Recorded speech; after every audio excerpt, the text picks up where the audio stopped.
Dr.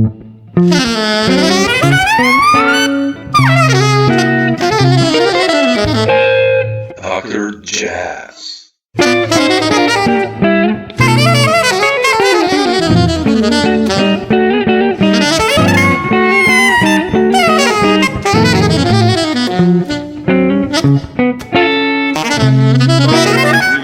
know we played quite some together, but I never asked you some questions. I know we talked about some of the things, like how you played with Alpha Blondie together with Dominique and stuff like that. But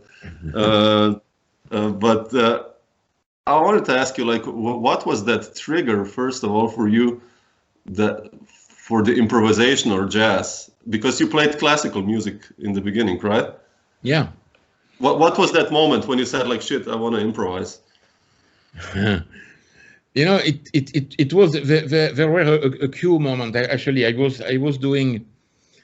was really in love with contemporary music and playing a lot of, you know, classical contemporary music. And I remember we were in Strasbourg playing with this ensemble intercontemporain with Pierre Boulez conducting. Oh yeah. Some Varese music with two tubas. Wow. And I really loved this music, but you know, the feeling was that you play in the orchestra and you feel like after the concert you're just alone and so I went into Strasbourg. There was a jazz club called L'Ange d'Or, and Steve Lacy was playing there together with Steve Potts. Wow. They had this beautiful duo. I came in and I had my tuba with me and I listened to the music. I loved it so much. And then Steve Potts, who became a very good friend after all, he saw the tuba. I say, hey, why don't you play with us? And so I tried to play something with them at the end. Wow. I don't know what it was, but that was the beginning. And I after this moment, I said, this is what I want to do, not continue playing, you know, under the conduction of somebody, some music, but it's really hard to play, and I don't know, you don't play like you want, and and slowly, I didn't stop classical music at this point, of course, but I went slowly into improvised music first of all, and then. But how did you start? Like, how did you start with the improvisation? How did you learn it? I mean, like, how was your process? Being a classical musician going into improvised. Well, I started with a free improvisation, you know, which is completely free, which is, I mean, the closer to contemporary classical music, actually. Because if you have all the if you know all the language of you know, classical contemporary music with your instrument, you have a lot of tools to improvise. And so I started with this, and really slowly, I you know, learn more of the jazz things, and you know, how does it work, and yeah. But it was really thanks to Steve Lacy and Steve Potts. Yeah, I can imagine. Yeah, but did you? I mean, did you listen to records, like to tuba players? I mean, who was there? Like Bob Stewart was playing, Howard Johnson. Who else was there? Like even before tuba came. Yes. At this time, I was as a tuba player. I was trying to find any recording with a tuba. You know, I was. Yeah. And there were a shop in Paris where the guy would call me immediately if you would have a recording coming from Japan, you know, at this time. That's cool. Which was pretty rare, actually. This is why. And so I you know, learned to. I started to listen to this music with you know, Bob Stewart and Arthur Blythe. Oh yeah. You know, I remember this recording with Howard Johnson with Archie Shepp, who was import from Japan also, on the all these things were already in my library. Yeah. Joe Daley was also playing. Oh yeah, exactly. Oh yeah. Recording, and Dave Bargeron, of course. They were, you know, kind of the main guys I was listening to before going. So, but this we're talking about early 80s or late 70s, kind of? This is early 80s. Actually. Early 80s. And how was the you were in Paris then, right? Yeah. How was the jazz scene in Paris in the early 80s? Like, what was happening back then? I mean, like, especially for improvised music, let's say. I mean, you could listen to a lot of fantastic musicians every night by then. The scene was big. A lot of American musicians were living in Paris, and you really had a lot of jazz club, you know, for traditional jazz, for modern jazz, for improvisation. It was really possible. And then when I after this meeting, I would spend all the night in some jazz club listening to people, you know, like I remember listening to Chet Baker. Oh wow. I remember an important meeting was also with Ray Anderson. Actually, he was playing with Anthony Braxton. Oh wow, nice. And I love his music so much, and a lot of people in France that I knew they didn't like it. They said it was bullshit, and I was happy when I listened to it. And then I remember a really nice discussion with Ray Anderson after this concert, when he was, I had so many things that I wanted to know at this. I remember also a nice meeting with Red Callender. Oh yeah, okay, wow, okay. How was that? Red Callender was playing in the New Morning with James Newton. Okay. And he was playing the tuba then. Okay. He's one of the rare guys who played the bass and playing the tuba. And doing a lot of improvisation with the tuba, actually. And he was already the old guy, and he was so nice with me, because I told him I was tuba player and I wanted to, and he was so nice and you could learn so much in a few seconds. But that was also why I left slowly classical music, because I thought people were very different, and it was much more easy to go straight to the important points with them. Yeah, definitely. But and who were your peers then in the early 80s? Like, because I know when I check your discography, or it's like the same names keep repeating. You guys like Dominique Pifarelli and Sclavis and Vincent Courtois and Ducré and all these guys. How did you start in this Paris improvised scene? How was your step into it? Yeah, but because then at this point we started with a tuba quartet in France that was called the Tuba Pack, the Stekar Tuba Pack. Oh, okay. Marc Stekar was a trombone and tuba player, like more like a studio musician and jazz musician. And when we met, we started this tuba quartet, and that became very famous in France. And then suddenly, all the big bands were asking for a tuba in the big band, because so I started to play with all the young all the young big band conductors at this time. These big bands, I met Marc Ducré, Dominique Pifarelli, and Vincent Courtois. They were playing together, but they were looking at me at the beginning like a classical musician trying to do something. Because I didn't knew anything about real jazz, and there were at this time real jazz musicians. They would not even play one note of completely free music. Yeah. Or they would sometimes dislike this music also. Yeah. But but slowly we started I started to learn more of the jazz thing, and they did change a bit also, and we started to play together, actually. Yes. Yeah, but just to go back, why tuba first? How did you come to tuba? Because I mean, it's such an unusual instrument. I mean, in Slovenia, it's quite popular in this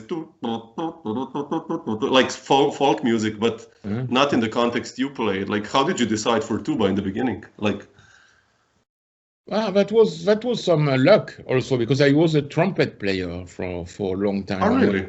Oh. When I was around 17, you know, I was in this music school. I mean, music college, and I love the trumpet very much, actually. And you still play it? I mean, time to time, I love to play. Oh, okay. Yes, but the trumpet teacher was really a hard guy, and he was giving me some really hard time. On the tuba teacher, tuba and trombone teacher was a friend, actually. We would have, you know, party during the weekend together. And one, why don't you come and try this tuba I have in my room? And I came and tried, and it was so. I immediately left the trumpet and go with it. So I had to practice a lot to be able to do the final exam. Yeah. At the end of the year, which I did. And then that was the beginning of the tuba, actually, because tuba was not known in France so much at this time. Yeah, definitely. It was good because it was the beginning of the tuba, also like a solo instrument in classical music also. And I felt more like, you know, I mean, I really felt exactly like a tuba player, like, you know, but it's more like something to play music with, actually. Yeah, no. This was your calling, the tuba. He was there. Yes, he was really there waiting for somebody to blow in it. Just to roll the ball a little bit further, like, when did you decide to become a band leader then? When was your moment? Like, you know, you did a lot of sideman stuff or collaboration stuff. I would like to ask you later about that. But when was your moment that you said, like, okay, I'm gonna get a band together and make a record under my name? That was actually that was more when I discovered the serpent. Oh, when was that? Yeah. That was just a few years after, actually, and so early. I had the desire to make something mixing the serpent and the tuba together, and this was completely new, of course. So if I wanted to do it, I had to do it by myself. And so actually the first recording I did on my name was this Le Chant du Serpent, which is only serpents on tuba with voices. And I mean, actually that was the beginning. Sometimes if you have some ideas, you have to do it by yourself. If not, nobody will do it for you. And yeah, I think that was, if I would only play the tuba, it would have been possible, you know, to wait for the telephone to ring to play with a lot of people. And but perhaps the serpent gave me also the desire to go somewhere else, which I had to do it by myself, actually. But how did you discover about the serpent? Because I think you're probably probably the only guy who improvises on serpent, right? I mean, I don't know anyone, but okay, I didn't research the serpent history, but like, how did you discover this instrument? I mean, now it's coming. There is more and more people. In Switzerland, we were free. In a jazz festival in Switzerland, we were free serpent player in the same festival, same day. Wow! But no, but it's actually very little people. But sure. The serpent came because when I was a classical player, I always loved early music. Like medieval and Baroque and Renaissance and early Baroque. Since I was a kid, I loved this music, and my parents were really worried about it. I think I was not normal or something. But anyway, and so with the tuba, as a classical, I played a lot of early music, making transcription, and I did a lot of it. But then to play the serpent is kind of the ancestor of the tuba, and so I wanted to be able to play this early music in a philological way. That was still when I was only playing classical music, actually, and so the serpent was the easiest way to go because it was the ancestor of the tuba, and actually very few people were playing it. Yeah. Only some people in England actually. Oh, wow. So I found the serpent, go to England, bring the serpent home, and started to play actually. Wow. Okay. And then when I discovered jazz and improvised music, I took also the serpent with me. Yeah, such a beautiful sound. I mean, it's so warm also, right? Yeah. It took a long time to get the sound actually, because it was. But it's fantastic experience because when you don't know how does it, you can also kind of imagine and create yourself a sound that is possible actually. Yeah, definitely. But I mean, you mentioned your first record, and you know, you've done so many records. I mean, I have you in so many albums at home here, and I first wanted to ask you before I go into some of these records that I really love of you. How do you compose music? Also, like you wrote so much music for your albums, and I wanted to ask you, like, how do you start? What is your creative process when writing music? What do you start on piano, or do you just start from scratch or with a melody? Most of the time I start with the instrument actually, or with tuba. With tuba. Okay. Or with serpent. I very often start with a bass line actually. Oh wow, okay. I don't know if I ever bring a melody first and then the bass line after. I always interesting. Actually, yeah. And but do you like compose like for musicians? Like let's say, you know, Cousins Germains or Castel del Monte or whatever project, like when you start with the bass groove or melody, do you then know who the players will be who play this music, or you just sometimes just go write music, start with something? No, at the beginning, at this time, I was always composing for musicians that would play it. I mean, now it's a bit different, but I just kind of compose some music and who would play. It's not so. It's not the main thing actually. Yeah. Okay. But so it was really because of this project of But you have like even now like this daily or like routine that you come up with something, you would write it down and then somewhere to use it later, or? Yeah. Sure. You know the funny thing is that I find a lot of things with the bass guitar now when I try still to practice, which is you still play it? You do, right? Yes, I still practice actually. I still practice, and very often I found something with the bass guitar which I record and then try to work on it with. Because then it's also a possibility to have to put some chords also, which is good.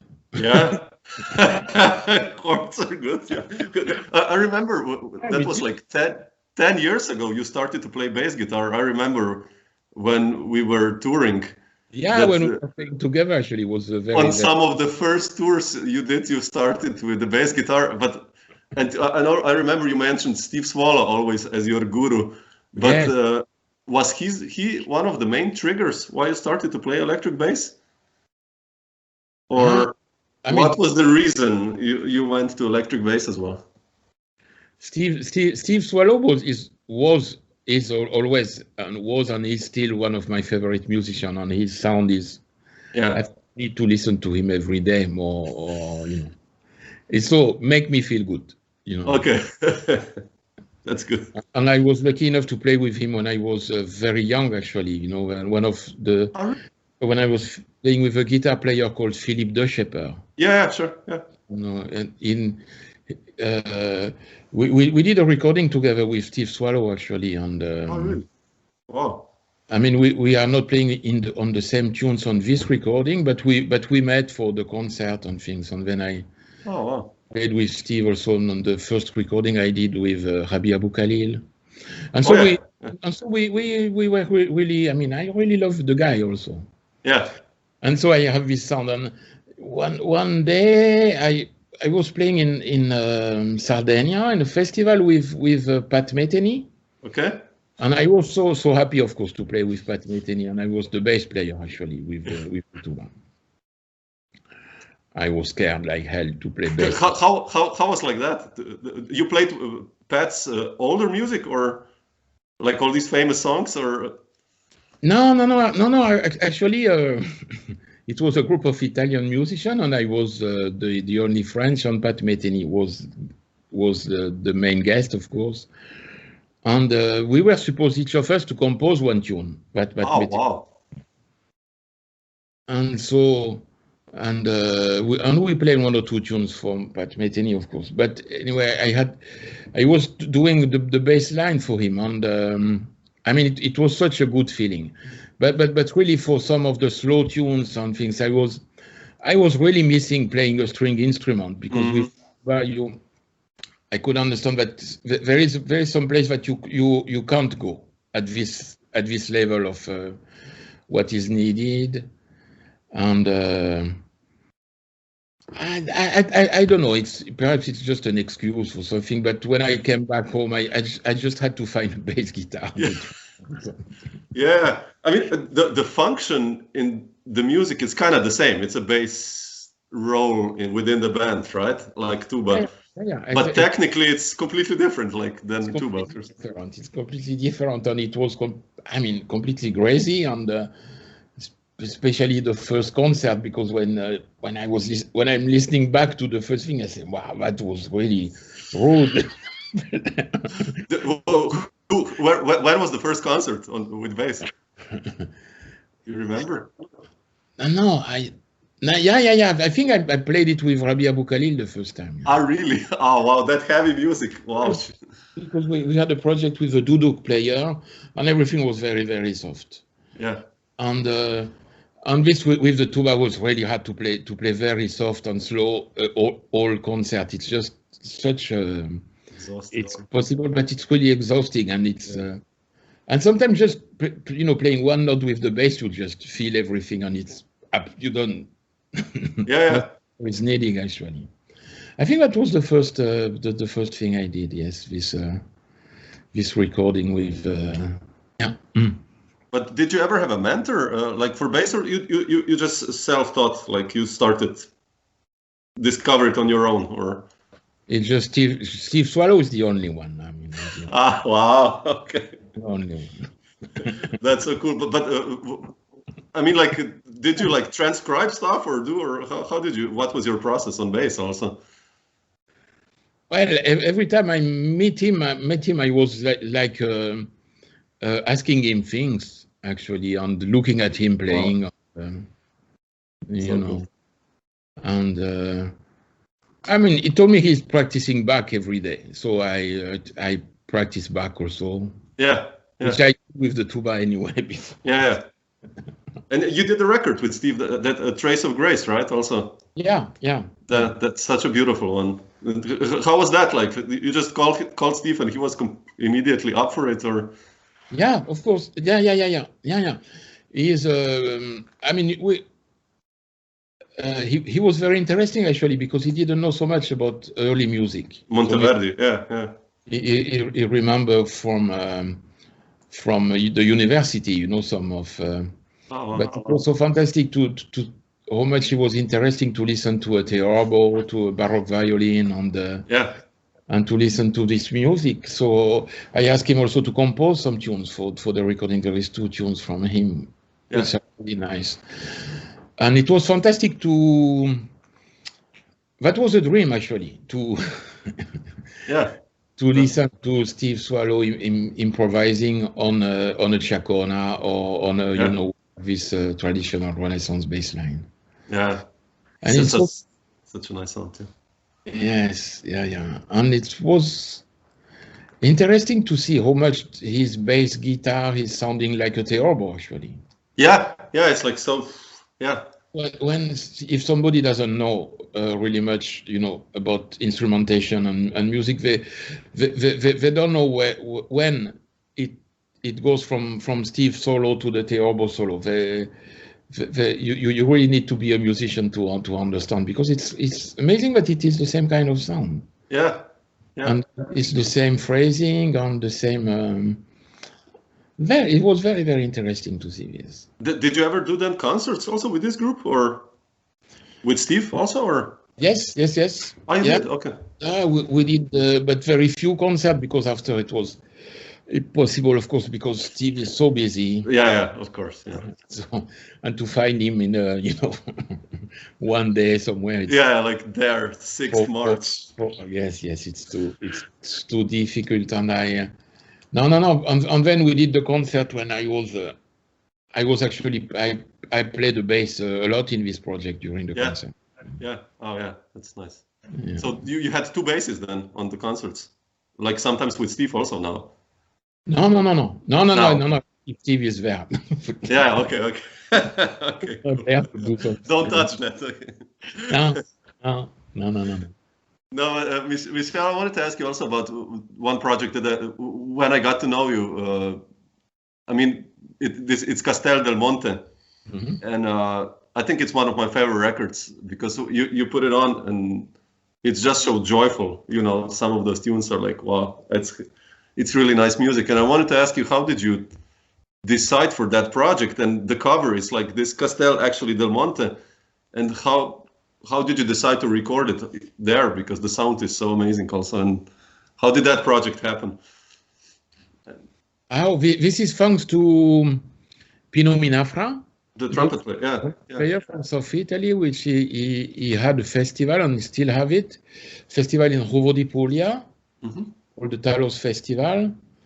And I was there, and we spoke with Pino, and he knew my interest into old churches and and he told me about this Castel del Monte, which is like only 20 minutes from his place. And one day we went there together with him and Achim Hebgen, this German producer from Baden-Baden, and we both fall in love with the place. Actually, it's such a beautiful place with a kind of fantastic energy inside. There is something which is moving there, and it's very, very, it's moving in a fantastic way, actually. And back then the place was not so well known by tourists and things. So we decided to try to. We wanted to go back there, actually. So that was the idea, to do a recording there, was to go back there, actually. And so with Achim, we put together this band and the whole project. And back then it was still possible to do very beautiful project with the German radios. That will come from Baden-Baden to the castle, and we could have the key of the castle to be alone in the night. Wow. It was really fantastic. Yeah, also the band. I mean, like, how did you decide for the musicians in the band, like Trovesi and Matinier and all these amazing musicians there? How did the band get together? Like, yeah, but that was a kind of family, the family around the festival, the Vistaro Festival, and around my close friend, Pierre Favre was. I was exactly. With him, and I was thinking of musicians that could be sensible to the place also. The idea was to prepare some music and to be able to play according to the place. And it was also interesting, which is something I always like to bring musicians and to see how do they react to the place. And some people that you think, perhaps they would react, they don't care, actually. And it's also interesting to see who would be completely moved by a place, or who would just play like always. Interesting. And with all this, and it was actually not so easy to record this, because when you are in a place with so strong energy, there is also some things are coming from people which are, need to come also. It's a kind of healing process, actually, in a way. Being in kind of places. So I remember some sleepless night actually because I had to calm down people and to but the we don't feel this in the actual recording actually. It sound all sound really peaceful and full of joy, which is good. Yeah, such a nice one. Yeah, but speaking of full of joy, I want to ask you about this one. I mean. Tuba, you mentioned Dave Bargeron. Yeah. I wanted to ask you about this project. You know, like also Ken Wooddenner with some drums who played with, Maceo Parker and Jaco Pastorius and with everyone. And I wanted to ask you, how did that Tuba project happen initially? Because it's like a rock and roll group almost. Like when you put it on, it's like. But how did you hook up with that, and where did the idea come from? No, it's funny that you mentioned this because I just found a videotape from this time that I just put really? on a DVD to be able to listen to it, and it was so funny to listen to it back. It was, we met with Dave Bargeron thanks to Rabih Abou Khalil. Oh yeah, with that bigger record, yeah, he did. Yeah, with this Cactus of Knowledge. Knowledge, exactly. Yeah. Oh yeah. And so Rabih wanted to have a euphonium player in the band, And so of course he asked me who I know, who I would recommend, and he was looking for American musicians.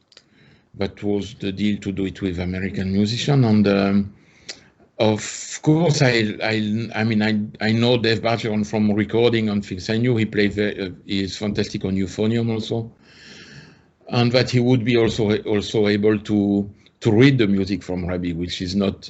Yeah, I can imagine. It's not so. And so Dave said okay, and he came, and I know we had a fantastic feeling together, really, which is not so easy because for tuba players, it should be the same with guitar players, like cats, more or less. Yeah. No, never put two tuba players in the same room, right? Just kidding. No, it's always nice, but when it came to this kind of business of who play what and when. Yeah. It's not so easy, especially with American musicians, So but I don't know why he loved me, and I loved, and we had a lot of good wine and a good time and a lot of fun, and I was playing bass line with him, and he liked it, which is not easy, and we decided to do something together. We wanted to. To continue, and the idea of having an accordion player was that was my idea, because I played a lot with accordion players, and it was not them. And so, but for Dave, at the beginning, it was impossible.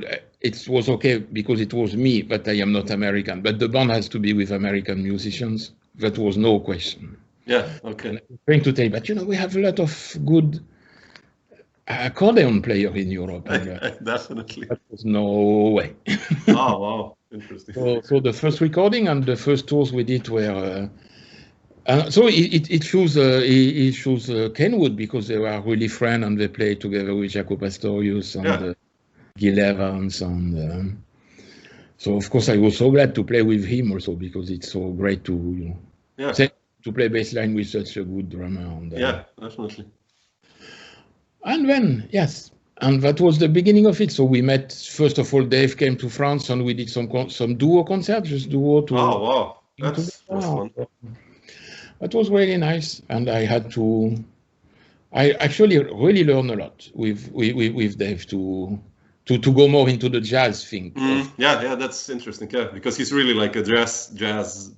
Yes, absolutely, absolutely. And I mean, we did a lot of good, beautiful music, and Dave didn't like so much, that free shit. Like yeah. And And of course, I respect this completely because, you know. Yeah, it's a different project. Yeah. Yes, it's a different way of listening to the music, but slowly and slowly we started to do things after a few years we were doing some free shit together, and it was really nice actually. Yeah, yeah, of course. I mean, he knows how to play. Of course, that's not a problem. And Dave also learned to love early music, and so he bought also a baroque trombone. Oh, really? Oh, wow. Yeah, and we did a duo with Serpent on baroque trombone. And, wow.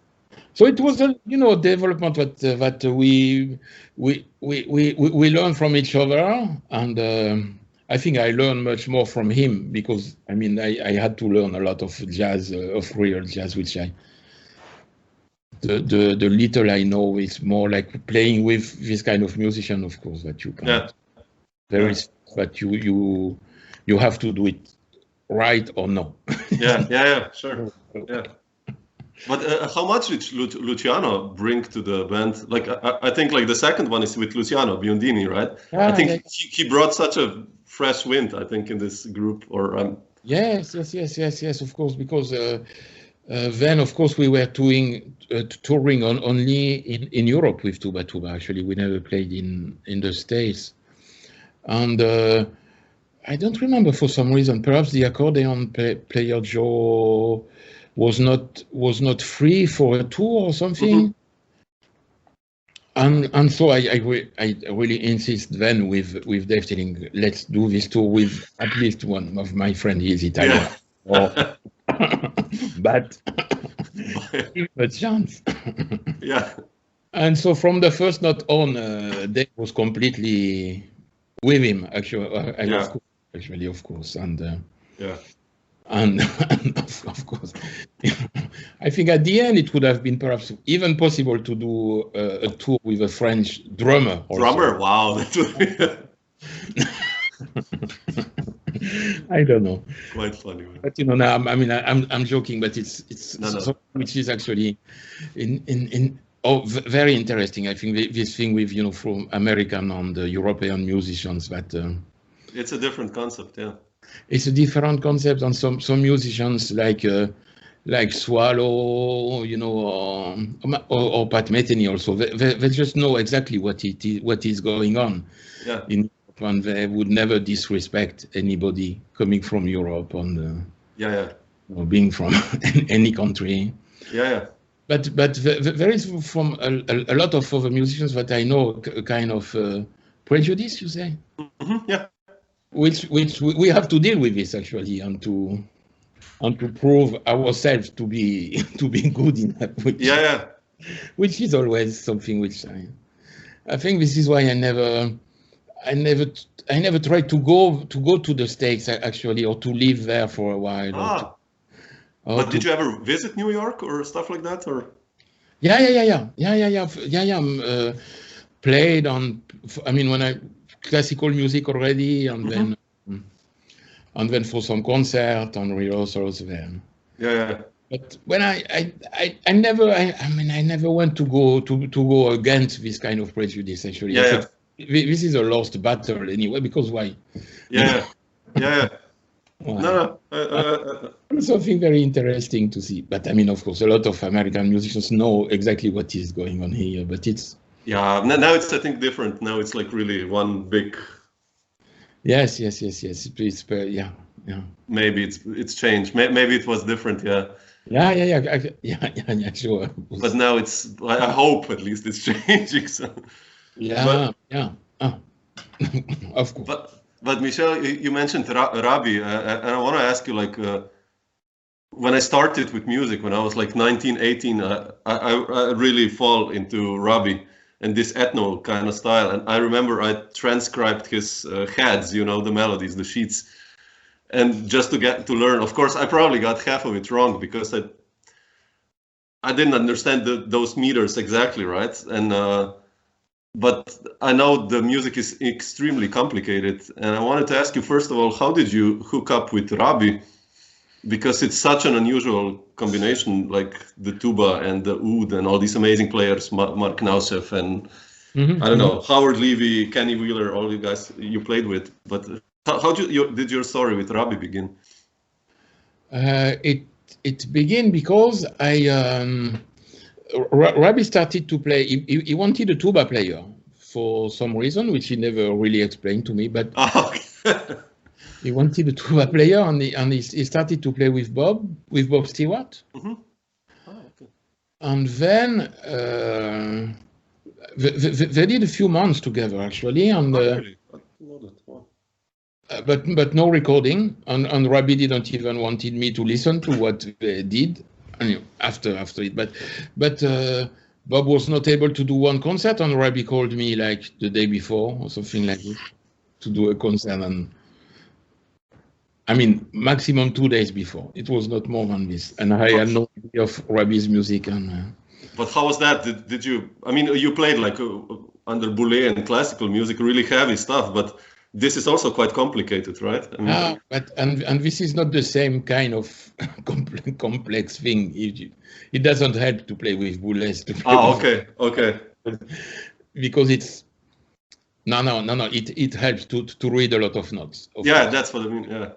But for the rhythm, yeah, I think the first concert we didn't even had a chance to rehearse actually, because they came. It was a festival in Tourcoing, south of France, I remember, and they came late, and we just have a sound check, and it was just a trio actually with Rabih, me, and Mark Nauseef. Mark Nauseef, wow. I just don't know what happened, but Rabih wanted to continue with me after, and then slowly I started to understand what it is, and when you get into it, it's very complex and also very logical. So yeah. So if you try to go around like to put everything in 4/4 and because of course you can always, but it doesn't work at all actually. Yeah. So which is interesting. But when we played a lot with Nabil Kayat, which is a fantastic percussion player from Syria, and he was playing this rhythm really, really well. So it was also a fantastic chance to understand exactly what is this kind of group actually, what it is. Yeah, it's incredible because it sounds so natural, but I know at the same time it's really complex. That's what's happening. So, but after when there is this, Rabih is using a lot this 10/16. Yeah. With 10/16, which is 3/2/2/3. Mm-hmm. And, when you got into it, after it's completely, it's like playing in 4/4 really when you get into it, and it's just adding something to your vocabulary actually. Yeah. But I wanted to ask you about one particular recording you guys did, Sultan's Picnic. Yeah. With Kenny Wheeler, I think was on it, on Steve also, right? On that one. Yeah. How was it like to play with Kenny, this music, and Kenny Wheeler? I'm a huge fan of Kenny Wheeler. I mean, so. Yeah, me too. I was so happy to meet him also and to play. And we did also some concerts with Kenny. Oh, really? After with Mariano. And I had the feeling, I mean, that Kenny, perhaps he didn't like this music so much from the beginning because he was missing harmony, or he was missing harmony and playing this complex rhythm all the time. That was not what I think he was missing something, but at the same time it was so beautiful what he would play. Yeah. And I'm so thankful to him also because the things it told me and discussion we had would help me so much going on into the learning music actually. Did you ever play with Kenny then afterwards, like in other contexts, or no? Yeah, we played in some big band things in Germany. Okay. This kind of project. Time to time, yes. Yeah, it was fantastic too. Yeah, but you mentioned just about Sidemen stuff. One thing, like these big bands, you're going, let's say, from Rabih Abou Khalil, this ethno complex stuff, and then you did like I listened the other day to Blue Shroud with Barry Guy, his orchestra, and I wanted to ask you how did you get involved with Barry Guy? And it's so versatile what you do. You know, you can play the I don't know, whatever odd meter. Then on the other hand, you could really freely improvise with Barry Guy. So how did you get involved with that side, with Barry's music? I mean, I'm also such a huge fan of his stuff. I mean, yeah, me too. I was listening so much to the London jazz composer when I was younger, and now doing improvised music that was my first love actually in jazz. So.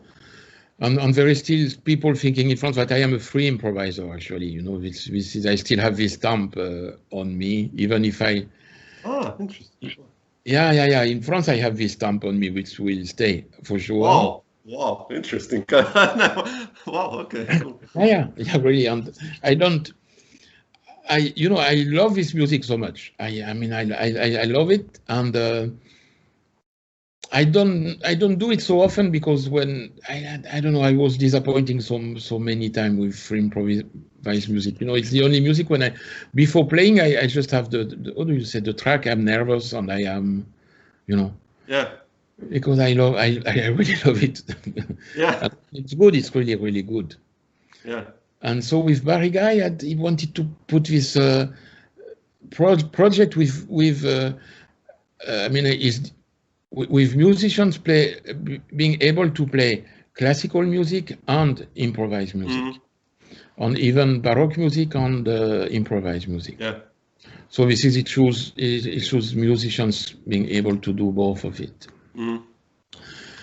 There is, for example, the one of the saxophone player, Michel, which is one of the most beautiful Baroque oboe player. Oh, really? Oh, wow. He's playing with Gardiner and all this beautiful oboe solo in Bach music, which is one of the best playing this. He is in this orchestra playing alto saxophone like a crazy guy. Yeah.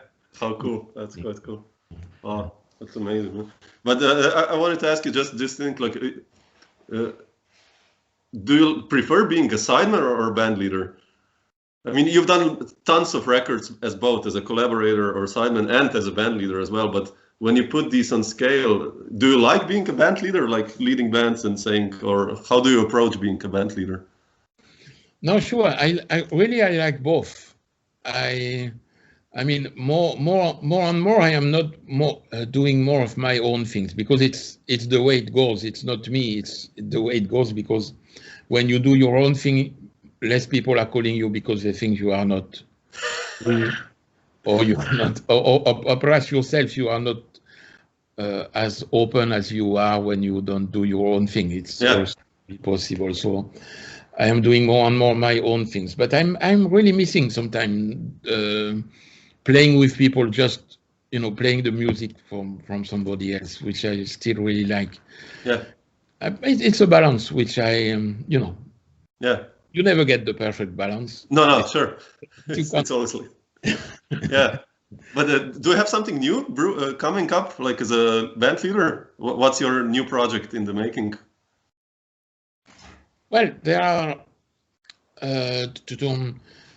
the things which were supposed to come and will come soon. Yeah. Let's hope. Yeah. No, I mean a lot of things are just completely stopped because of the situation. Because one of the nice development which were going on, and I was really looking for, is to playing with musicians from the Middle East. Actually, we did this recording with Halim Kazimov. Which you know Halim Kazimov? No. He's from Azerbaijan. He's one of the main singers in the Arabic world. I mean, for example, Rabih Abou Khalil would listen every day to him. Wow, okay. Singing the check him out. Okay. Yeah, and we did a recording and we did some concerts, and that was really going somewhere. And it's I was surprised because it is the point not to only play together, but to create some new music. Yeah. Kind of new music, and I was really looking for this. Also with some Sufi musician from Turkey, and we did also some recording and some really nice thing. And so I did put a lot of energy on it, but of course everything was concerned. Yeah. It will not come back for a long time.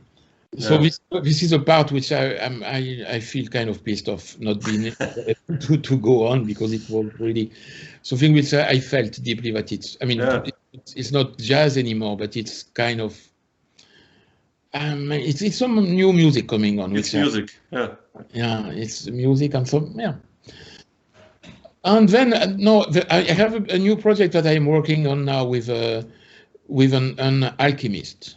It will be alchemy and music together. Wow! Oh, you did that with the perfumes, with the smell already in the past, right? Yeah. Kind of. So this is going to be.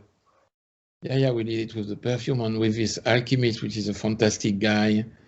We are working on it to find ways of putting music with. Wow.